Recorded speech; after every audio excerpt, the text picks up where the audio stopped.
The day I made the final payment on my condo, I didn't tell anyone.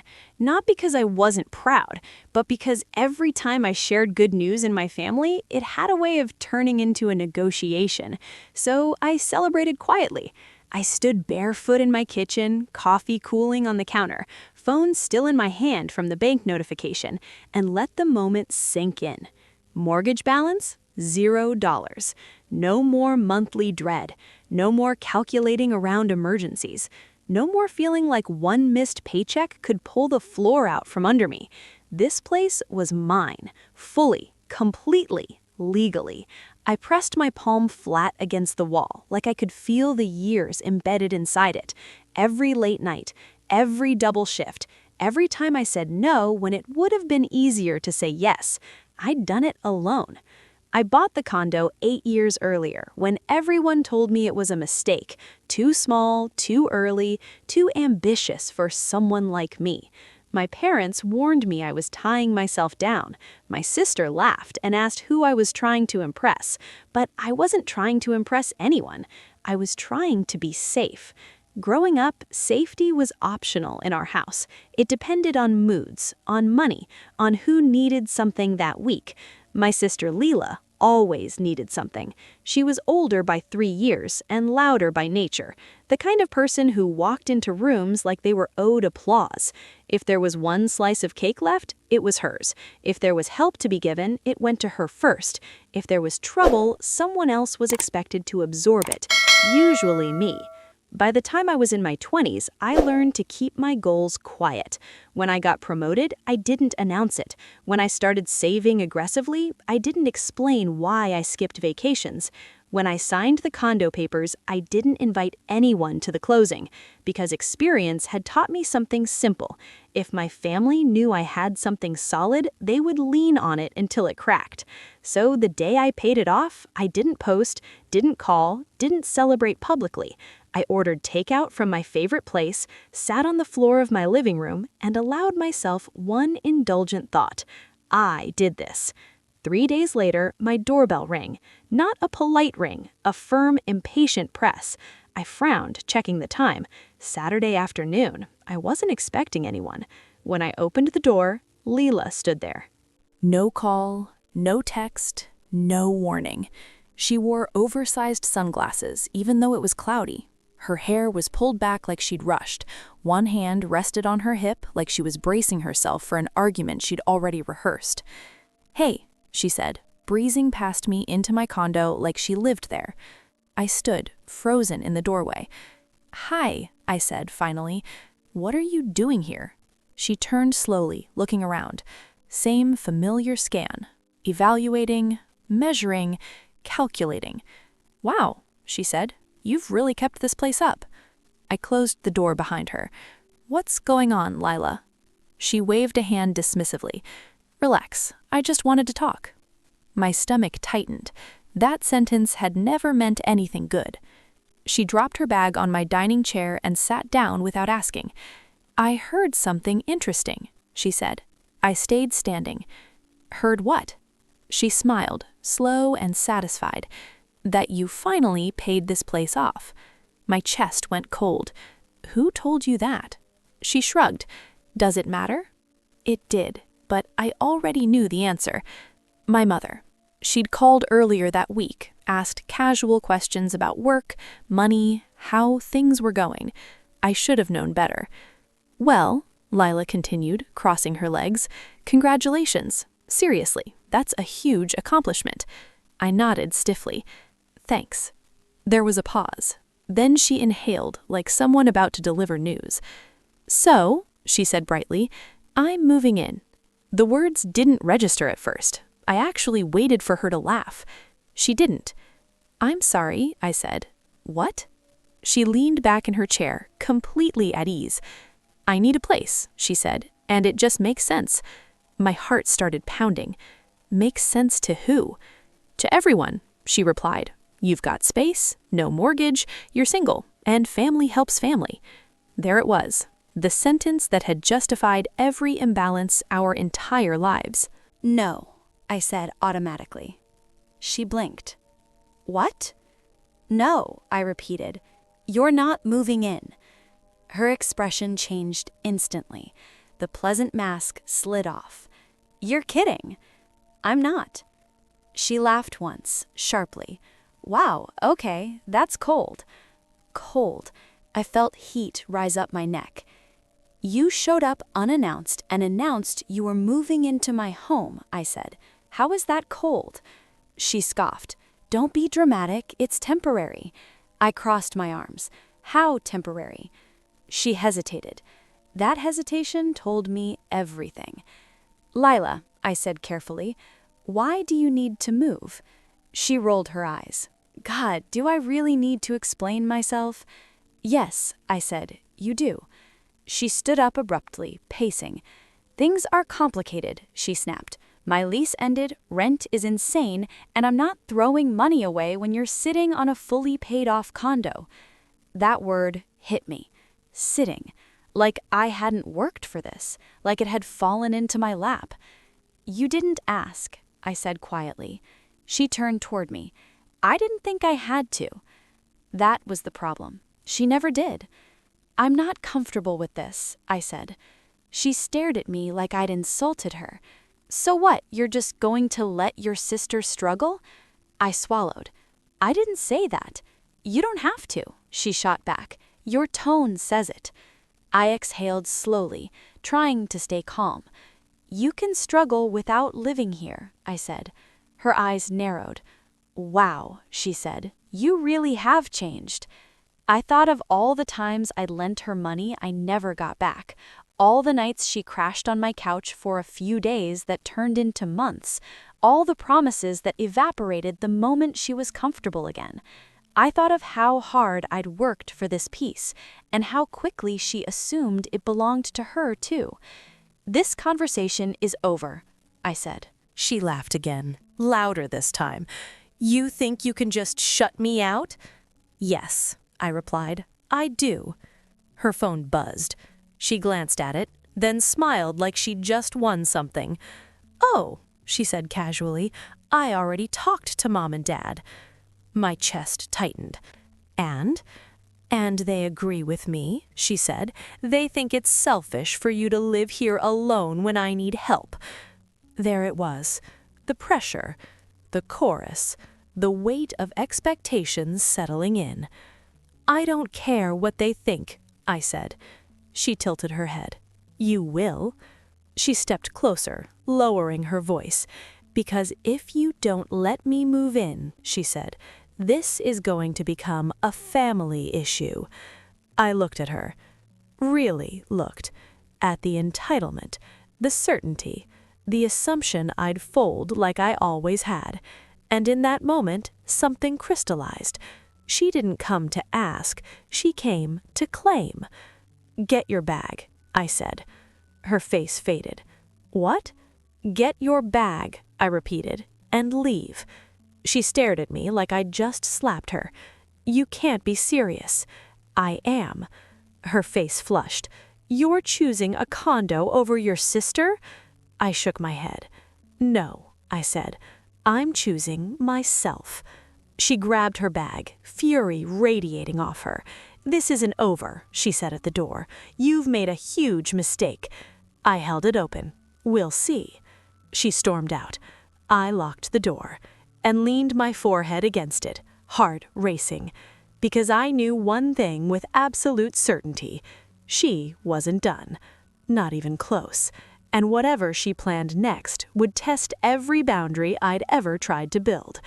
But this time, I wasn't giving anything up quietly. I didn't sleep that night. Not because I was scared, because my body was braced, like it had learned over decades that when I said no to my sister, consequences followed. Loud ones. I lay in bed staring at the ceiling, replaying every version of the conversation that might come next. The phone calls, the guilt, the rewriting of history. I knew the script by heart. It started the next morning. My phone rang at 7:12 a.m. Mom. I let it ring. Again. Then Dad. Then Lila. Then Mom again. By the fifth call, my chest felt tight, Not with anxiety, but with something closer to resolve. I answered. "What is wrong with you?" my mother demanded, skipping hello entirely. "Good morning to you too," I said, my voice calm despite the pounding in my ears. "How could you kick your sister out like that?" she snapped. "She was crying all night." I sat up in bed. "She showed up unannounced and announced she was moving in," I said. "I said no." There was a pause. Then the sigh, the one she always used when she wanted me to feel unreasonable. "You don't understand how hard things are for her right now," Mom said. I closed my eyes. "I understand perfectly," I replied. "I just don't agree that fixing them is my responsibility." "She's your sister," my mother said sharply. "Family helps family." I exhaled slowly. "Then why doesn't family ever help me?" I asked. Silence. Not the thoughtful kind, the avoiding kind. Dad took the phone. His tone was softer, which somehow made it worse. "Listen," he said, "your sister just needs some time to get back on her feet." I'd heard that phrase my entire life, and I'd lived through what it meant. "How much time?" I asked. "Well, we'll see," he replied. "Exactly." "You're being selfish," my mother cut in again. "You have a whole condo to yourself." I felt something snap, not violently, but decisively. I worked for this, every inch of it, and I'm allowed to enjoy it without subsidizing Lila's choices. "She didn't choose to struggle," Mom argued. "She chose not to plan," I replied. Another pause. Then the familiar pivot. "You've always been jealous of your sister," Mom said. There it was, the rewrite, the explanation that absolved them from accountability. I laughed softly. "No," I said. "I've always been expected to compensate for her." By noon, the group chat lit up. Lila had taken the story public. Screenshots followed. Aunts, cousins, family friends. Can you believe she won't help her own sister? Money changes people. I never thought you'd be like this. I stared at the messages without replying, because I knew something they didn't. This wasn't about housing. It was about control. Lila texted me privately. "I hope you're happy. You've turned everyone against me." I replied once.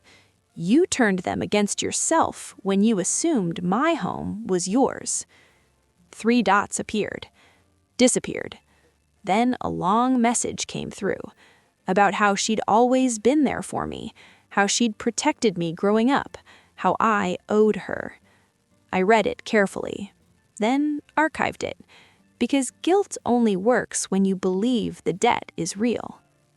2 days later, she showed up again, this time with backup, Mom, Dad, all 3 of them standing outside my door like an intervention. I didn't open it. I spoke through the door. "This isn't happening," I said. Mom knocked harder. "Open the door," she ordered. "No," I replied. "We can talk another time." "This is ridiculous," Dad said. "You're acting like a stranger." I pressed my forehead against the door, heart steady now. "No," I said quietly. "I'm acting like an adult with boundaries." Lila's voice cut in. "You think you're better than us now because you own this place?" I closed my eyes. "No," I said. "I think I'm done being punished for being responsible." That's when she lost it.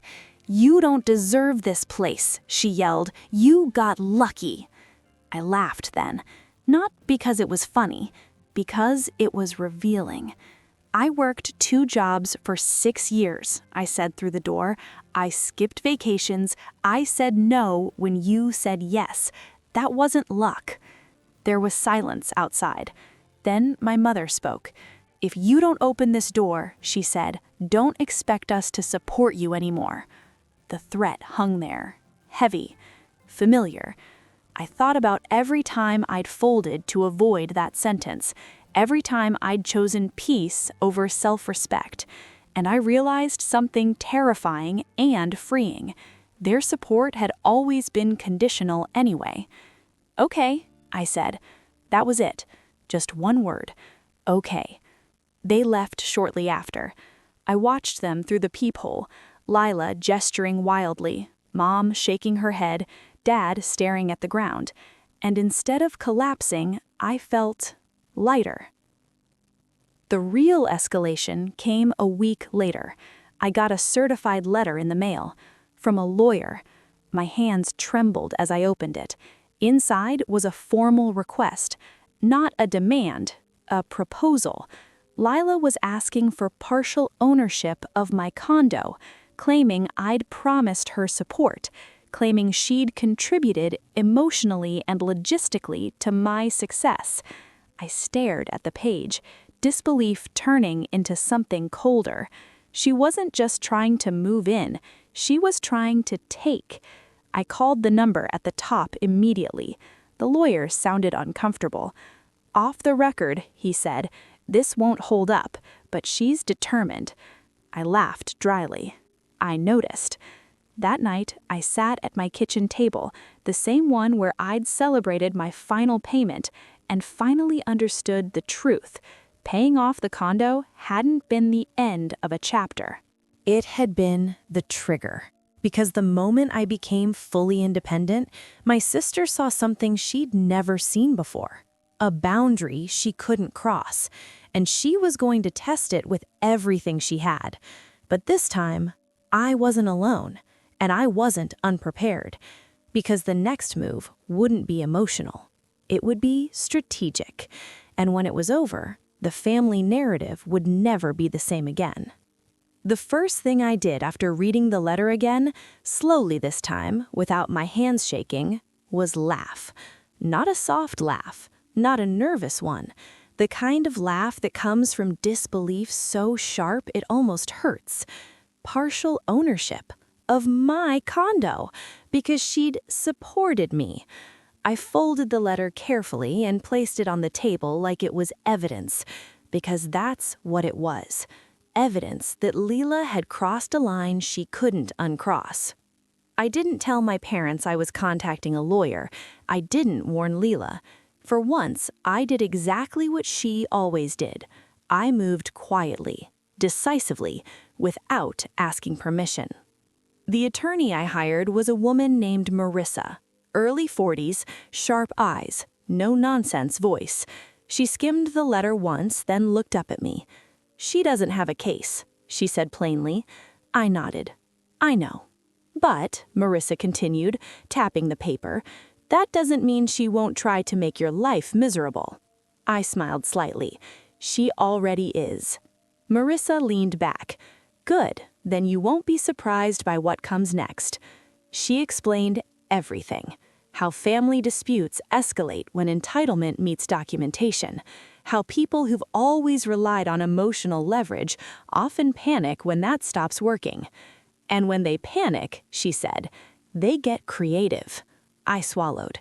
Creative how? She gave me a look that told me I was about to learn. Within 2 weeks, Lila had filed a formal complaint.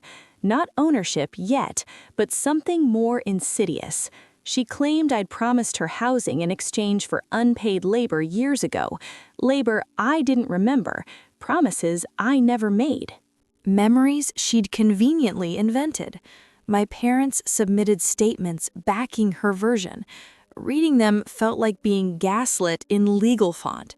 Dad wrote about how Lila supported me emotionally during my early career. Mom wrote about how I'd always planned to share my success. I stared at those words for a long time, not because they were convincing, but because they revealed something I'd never fully admitted. They truly believed this story. When Marissa read the statements, she sighed. "They're trying to pressure you into settling," she said. "They assume you'll give her something to keep the peace." I nodded. "That's always worked before." Marissa met my eyes. "Do you want peace?" she asked, "or do you want freedom?" I didn't hesitate. Freedom. The first court date was set for mediation. Lila insisted on being present. So did my parents. Walking into that room felt surreal. Lila sat across from me, chin lifted, expression tight with determination. My parents flanked her like support beams. I sat alone, but I didn't feel lonely. I felt steady. The mediator spoke first, explaining the goal. Resolution, compromise, family harmony, she said gently. Lila scoffed under her breath. I noticed. So did the mediator.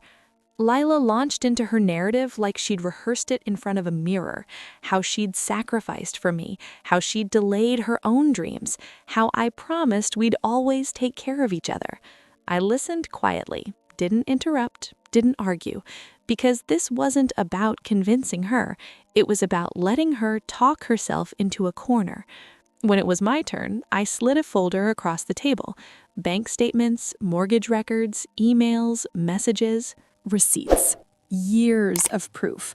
I purchased this condo independently, I said calmly. I paid the down payment. I paid the mortgage. I paid it off. I paused. There was never a promise. There was never an agreement. There was only an assumption. The mediator flipped through the documents, eyebrows rising slightly. Lila's confidence wavered for the first time. That doesn't change the fact that I helped her, she snapped. The mediator looked up. How? She asked. Lila hesitated. Emotionally, she said. The mediator nodded slowly. And did you expect ownership of property in return for emotional support? Silence. The kind that hums. My mother jumped in. You don't understand our family dynamic, she said sharply. We share. The mediator smiled politely. Sharing, she replied, is voluntary. That sentence landed like a dropped plate. The mediation ended without resolution, which meant the next step was court. As we stood to leave, Lila leaned toward me. You're really doing this? She hissed. You're going to drag us through court. I met her eyes. No, I said. You are. After that day, something shifted. The messages stopped being guilt-laced. They became threatening. Not explicit, but suggestive. You'll regret this. You don't know what you're up against. Family secrets have a way of coming out. I saved everything. Screenshots, voicemails, emails, because intimidation only works when it's undocumented. Then came the rumor. Someone from my extended family called me one night, voice hushed. Is it true, she asked, that you stole money from mom and dad? I laughed, a sharp, humorless sound. No, I said, it's not. Apparently, Lila had started telling people I'd taken family funds to buy the condo. Funds that didn't exist. Stories that grew with every retelling. At first, I wanted to scream. Then I realized something. She was unraveling. People with real power don't spread rumors. They rely on facts. The court date loomed, and 2 days before it, my father called. His voice sounded tired. Do we really need to do this? He asked quietly. I closed my eyes. Do what? I asked. Go to court, he said. Air everything out. I thought of all the things they'd already aired. My finances, my character, my boundaries. This didn't have to happen, I said gently. You could have told her to respect my decision. He was quiet. Then he said something I'd waited my whole life to hear. She doesn't listen to us. I swallowed. I know, I replied. She never has. The day before court, Lila showed up again, alone this time. I didn't open the door. She didn't knock. She sat outside. I could see her through the window, knees pulled to her chest, staring at the ground. For a moment, my heart ached. Then she looked up, and her expression hardened when she saw me watching. She stood, knocked, once, firm. I opened the door just enough to speak. What do you want? I asked. She looked smaller than I remembered, angrier too. You win, she said flatly. I waited. She exhaled sharply. I'll drop the ownership claim, she said, but I need something. I crossed my arms. What? She met my eyes. I need money. There it was. The core, stripped of pretense. No, I said. Her face twisted. After everything? She snapped. After everything, I repeated. Her voice rose. You're heartless. I shook my head. No, I said. I'm finished. She stared at me for a long moment. Then she laughed bitterly. You think this is over? She said. You think you've won? I looked at her, truly looked, at the exhaustion, the resentment, the entitlement clinging to her like armor. I think, I said slowly, that for the first time in our lives, we're both going to live with the consequences of our choices. She opened her mouth to respond, then stopped, because she finally understood. I wasn't negotiating. She walked away without another word, and as I closed the door, my hands trembled, not with fear, but with release. Because tomorrow wasn't about family anymore. It was about truth. And once the truth was spoken in a courtroom, it couldn't be rewritten. No matter how loud she screamed, no matter how many people she tried to convince, this time the story would end on my terms. The courtroom was colder than I expected. Not physically, though the air conditioning hummed relentlessly, but emotionally. Every sound echoed, every movement felt amplified. The scrape of chairs, the shuffle of papers, the quiet coughs of strangers waiting for their own disputes to be weighed and measured. This was where stories went to be stripped down to facts. Lila arrived 10 minutes late. She wore a tailored blazer I recognized, one she'd borrowed years ago and never returned. Her hair was sleek, makeup precise, expression composed in a way that almost fooled me. Almost, because I knew her tells. The stiff jaw, the fingers tapping too fast, the way her eyes darted when she thought no one was watching. My parents came in behind her. They didn't sit next to me. They didn't look at me. I expected it. Still, it stung. When our case was called, everything inside me went quiet. Not numb, focused.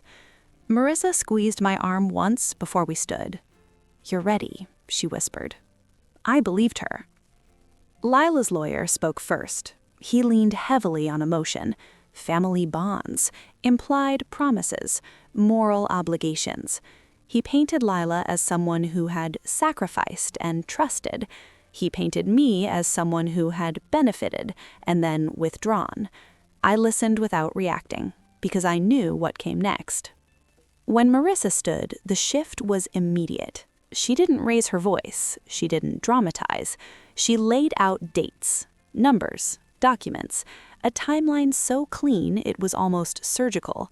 She showed when I bought the condo, what I earned, what I paid. She showed that Lila had never lived there, never paid a bill, never signed anything. Then she presented the messages, the demands, the threats, the attempts to pressure me into sharing. The judge listened carefully, asked questions, mostly of Lila. Did you ever have a written agreement? No. Did you ever contribute financially? No. Did your sister ever explicitly promise ownership? Well, the judge raised a hand. Yes or no? Lila swallowed. No. That word echoed louder than any accusation she'd thrown at me. My parents were called to speak. I didn't expect what happened next. Dad stood first. His voice shook. He talked about family values, about how we were raised to stick together. Then the judge asked a simple question. Did you advise your daughter to pursue legal ownership of property she did not purchase? Dad hesitated. Mom answered for him. Yes. The judge turned to her. And why did you believe that was appropriate? Mom's lips pressed together. Because she needed help. The judge nodded slowly. And did you believe your other daughter had an obligation to provide housing indefinitely? Mom hesitated. Yes. The judge leaned back. That, she said calmly, is not a legal principle. The ruling came faster than I expected. The claim was dismissed, fully, unambiguously. No ownership, no compensation, no further action. And then, almost as an afterthought, the judge addressed Lila directly. "Miss," she said, "this court strongly advises against pursuing further claims without evidence. Continuing may result in penalties." Lila's face went pale. Outside the courtroom, no one spoke. Lila stormed ahead. My parents followed. I stayed behind, gathering my things slowly, my legs weak now that the adrenaline had faded. Marissa smiled at me. "It's done," she said. I nodded, but something in me knew. This wasn't the end. Not yet. The fallout was swift. Lila blocked me on everything, then unblocked me, then sent a message so long it filled my screen, about betrayal, about abandonment, about how I destroyed the family. I didn't respond. I didn't need to. The silence said everything. My parents didn't call for weeks. When they finally did, it wasn't to apologize. It was to move forward, to pretend nothing irreversible had happened. I listened. Then I said something I'd never said before. "I'm not interested in pretending." There was a pause. Mom sighed. "You're really serious about this distance thing?" "Yes," I said. "I am." Lila tried one last time. Not with lawyers, with vulnerability. She showed up at my door late one evening. I didn't open it. She spoke through the door, her voice quieter than I'd ever heard it. "I don't have anywhere else to go," she said. I rested my forehead against the wood. "I know," I replied. Silence. Then, softly, "You could have helped me." I closed my eyes. "I tried," I said, "for years." She didn't respond. When I looked through the peephole, she was gone. Weeks passed, then months. The quiet settled in. Not the tense kind, the healing kind. I rearranged my condo, painted the walls, bought furniture I actually liked instead of whatever was cheapest. I hosted friends without worrying who might feel entitled to stay. I slept deeply, peacefully. One afternoon, as I watered the plants by the window, my phone buzzed. A message from my father. "I'm proud of you." 3 words. Too late, but honest. I stared at the screen for a long time, then replied, "Thank you." Nothing more, nothing less. Lila moved out of state. I heard it through a cousin. New city, new start. I hoped, quietly, that she'd finally learn to stand on her own, but that wasn't my responsibility anymore. The condo didn't just become my home, it became a symbol of boundaries, of self-respect, of the moment I stopped shrinking to keep others comfortable. Paying it off had been an achievement. Defending it had been a transformation. Sometimes, late at night, I think about that first day, standing barefoot in my kitchen, phone in my hand, balance at 0. I didn't know then that it would cost me relationships, but I also didn't know what it would give me: freedom, clarity, and the unshakable knowledge that my life, my space, was finally my own, and this time, no one could take it from me. The first night after everything officially ended, I sat alone in my condo with all the lights off, not because I was sad, because I wanted to feel it, the quiet, the kind that doesn't buzz with anticipation of conflict, the kind that doesn't carry the weight of someone else's expectations, just silence. And for the first time, it didn't feel empty, it felt earned. People assume that once you win, everything feels triumphant, that there's a moment where you raise your arms and breathe easy and think, "That's it, I did it." But real endings don't work like that. They arrive slowly. They seep in through ordinary moments, like standing in your kitchen at midnight drinking water straight from the glass and realizing no one will ever burst through your door demanding explanations again, like waking up on a Sunday without dread, like checking your phone and not bracing yourself. For weeks after the ruling, my body stayed on high alert. Even when nothing happened, I'd hear footsteps in the hallway and tense. A knock downstairs would spike my heart rate. I'd reread emails 3 times, searching for hidden threats. Trauma doesn't disappear just because the threat does. It unlearns itself quietly. My parents tried to reinsert themselves gently at first. A text about the weather, a forwarded article they thought I'd like, an invitation to dinner that pretended nothing had fractured. I didn't reject them outright. I let time do its work, because distance has a way of clarifying intent. One evening, about 3 months later, I agreed to meet my parents for coffee. Neutral ground. Public. Safe. They looked older than I remembered. Not physically, though that too, but emotionally, like people who had realized too late that the roles they assigned their children had consequences. We talked about small things, work, weather, a neighbor's new dog. Then my mother finally said it. "I didn't think you'd go that far." I stirred my coffee slowly. "I didn't think I'd need to," I replied. She nodded. Not defensively, just tired. "I guess," she said quietly, "we assumed you'd always be there." I looked up. "That's not the same as appreciating me," I said. She swallowed. "I see that now." It wasn't an apology, but it was something. My relationship with my parents didn't go back to what it was.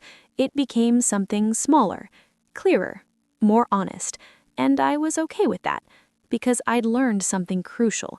Not every relationship is meant to be close. Some are meant to be healthy. As for Lila, I didn't hear from her for almost a year. Then, one random afternoon, a message appeared. A single paragraph. No accusations, no demands. Just an update. She'd moved again, started over, was working 2 jobs, living with roommates. "I think I finally understand," she wrote. "I didn't know how to stand on my own." I read it twice, then once more. I didn't respond immediately, not because I was angry, because I wanted to answer honestly. When I did reply, it was simple. "I hope you're okay. I wish you well." That was all.